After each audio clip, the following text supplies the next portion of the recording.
Obviously, COVID-19 is changing the way we celebrate things, especially when it comes to holidays. Halloween is just around the corner. I know a lot of you are wondering, how can we still have fun but do it safely?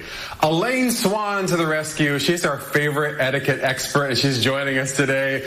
We love your costume, Elaine. Thank you. I have my little ears on. But of course, it's really cute. Thank you. And I see that the Elaine Swann household has a lot of the good candy this year. Yes, we have the good candy this year. This is the good stuff. And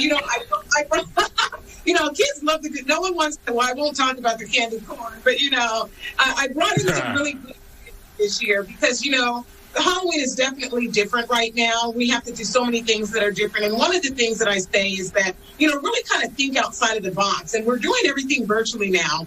So one of the things we can do virtually is create kind of a nice experience, kind of an extravaganza. So Hulu has this Halloween where they have this huge collection of movies for the family, for people who like really sci-fi thrillers or whatever it is.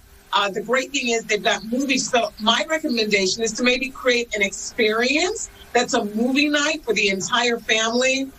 Even for your social pod, because a lot of people are getting together with social pods. Now, here's the thing that we need to think about. If you do decide that you're going to hand out some candy, I do have a couple of recommendations for some social distancing, right? You can maybe set the candy out and have it in little plastic bags so that the Halloween trick-or-treaters can come by. So can I have a trick-or-treater come by and take the candy here? Come on, trick-or-treater. Come on. Take the candy. And just have it maybe set out in bags already. So take one of these bags. There you go. And they can just, you're welcome. So come on around here. They can go ahead and take it themselves. I think the key here is to make sure that we're really creating an environment for the kids and for individuals to have a lot of fun and still stay safe at the same time. Now, here's the question. There may be some people, even though we've been discouraged from doing so, that will continue to have gatherings. So if you're invited to something like this, and this is also good for the other holidays that are coming up, and you don't think this is a good idea for you and your family, how do you respond to that person who's inviting you? Yeah, this is my thing. The proper way to respond to an invitation that you do not want to attend is to do so the exact same way we would with anything else. So just say to the person, thank you so much for the invitation, but I'm not going to be able to attend.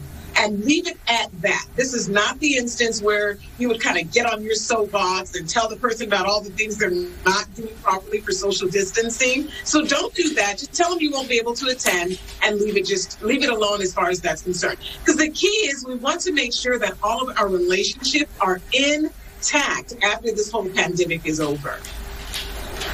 Okay, so is it rude if I just leave the bowl outside and I don't actually show up at all for the Halloween trick-or-treating and I just say, kids, it's the honor system, go at it?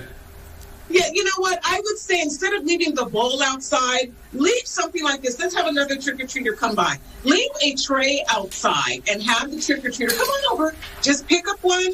There you go. So this is what I would say. Put all the candy in so that there's some equity, there's a little bit of equity to it. They can pick their own as far as that's concerned.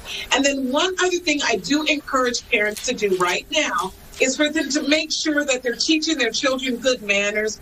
If you do decide to go out, make sure that you teach the children to say please and thank you. And so if you're going to give out candy, put some space in between yourself and the children. So trick-or-treater, come on over, and why don't you take some candy from right here? But if I place a table in between myself and the candy and allow the trick-or-treaters to take their own, go ahead and take some candy. There you go. Yes, and then what do you say? Oh, I love it. Very good. Come on around, trick-or-treater. There's so many different options that we can practice right now for this Halloween. First of all, your grandkids are adorable. We love seeing them in their Halloween outfits. But before I go, I don't know if you've seen this, and I like your idea of putting a table in between you and the trick-or-treaters. But what about a candy launcher? Someone has come up with a candy launcher where you just, boom, send that candy out and you are socially distant. Is that okay etiquette-wise? You know what? I think it's okay etiquette-wise as long as it's intentional that you're supposed to have fun. So have some communication with the kids. Tell them, okay, kids, get ready. Here we go. Don't just sit there and launch candy at the kids, but at least let them know that that's what you do. I mean, that makes so much fun. Kids love to scramble for things. I mean, that even makes me think about a piñata, have them come up and hit the piñata in your social pod and let the candy fall out that way. But I'm all for the candy launcher. Good, because it's bringing me such joy that I might just order one now, especially that you've given me the seal of approval. Elaine Swann, it is always good to see you, and happy Halloween to you and your grandkids. Thank you.